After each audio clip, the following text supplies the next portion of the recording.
Hei, kamu kalau mau banyak duitnya harus kerja keras. Boleh nggak sih punya kayak gitu? Ya boleh, tapi harus tahu konsekuensinya, Pak. Orang itu nggak akan punya duit banyak kalau dia tidak kerja keras. Padahal kerja itu ada kerja cerdas, ada kerja ikhlas, ya.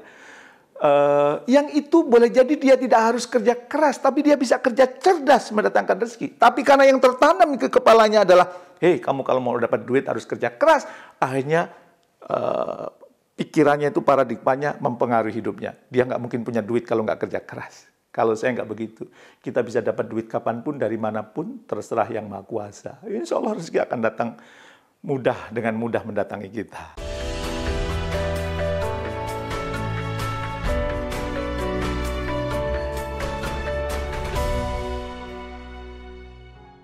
Assalamualaikum warahmatullahi wabarakatuh.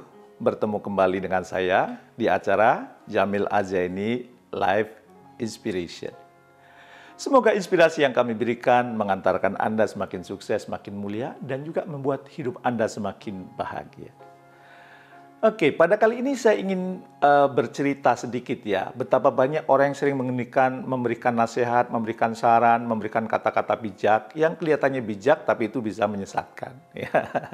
Hari ini saya akan memberikan beberapa contoh ya, misalnya ada nasihat, perlakukanlah orang lain sebagaimana engkau ingin diperlakukan. Ini sebenarnya secara tidak langsung mengajarkan kita untuk transaksional. Ya, kalau kita memperlakukan orang dengan baik itu bukan supaya orang itu memperlakukan baik kepada kita, ya tulus saja.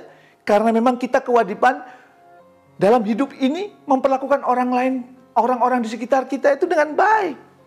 Kalau falsafah yang digunakan adalah perlakukan orang sebagaimana engkau ingin diperlakukan, akhirnya kita transaksional. Begitu mereka tidak memperlakukan kita sesuai harapan, maka kemudian kita ogah berbuat baik sama orang itu, gitu ya.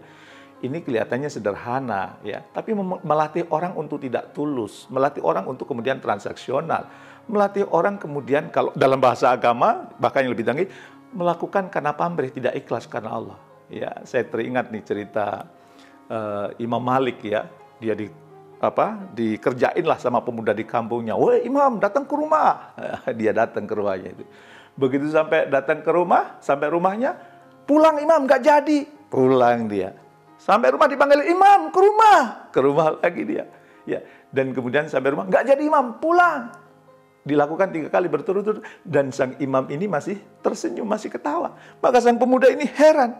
Saya memperlakukan Anda, mempermainkan Anda, kok Anda tetap tersenyum? Ya, kenapa itu? Apa jawaban Imam Malik? Saya berbuat baik kepadamu bukan karena perlakuanmu. Saya berbuat baik kepadamu itu karena perintah Tuhanku, perintah Nabiku untuk menghormati, untuk memuliakan tetangga. Dan Anda adalah tetangga saya. Anda minta saya datang, ya saya datang. Anda minta saya pulang, ya pulang.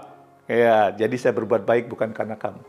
Saya berbuat baik karena Tuhanku dan karena Nabiku. Nah, coba kalau ini ditanamkan, keren banget itu ya. Jadi Anda berbuat baik, tulus, ikhlas karena Sang Maha Kekasih. Bukan karena ingin orang lain itu memperlakukan kita. Contoh yang lain tuh, apa itu? Misalnya,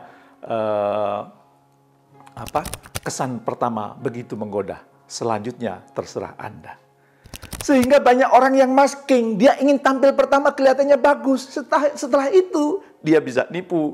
Yang penting bisa masuk dulu lah, nanti kalau sudah masuk, kita cincai-cincai lah.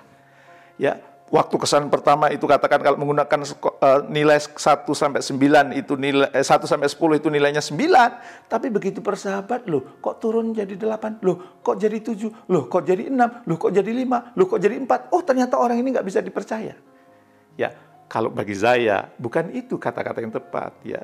Maka perlakukan orang lain atau ketika ketemu dengan orang lain, tampilkan versi terbaik Anda. Dan setelah itu kalau toh terbaik pada waktu itu terbaiknya 8, ya, maka setelah bergaul jangan kemudian turun jadi 7, tingkatkan jadi 8,5, tingkatkan jadi 9, tingkatkan jadi 9,5. Maka begitu lama bergaul dengan kita, orang gila nih. Orang ini ternyata setelah saya mendalami, ya, bergaul dengan dia makin dalam, ternyata orang ini bisa dipercaya, ini emang orang hebat nih, bukan malah menurun kualitasnya. Ya. Dan juga ada nasihat yang menurut saya juga agak menyesatkan sih ya. Hei, kamu kalau mau banyak duitnya harus kerja keras.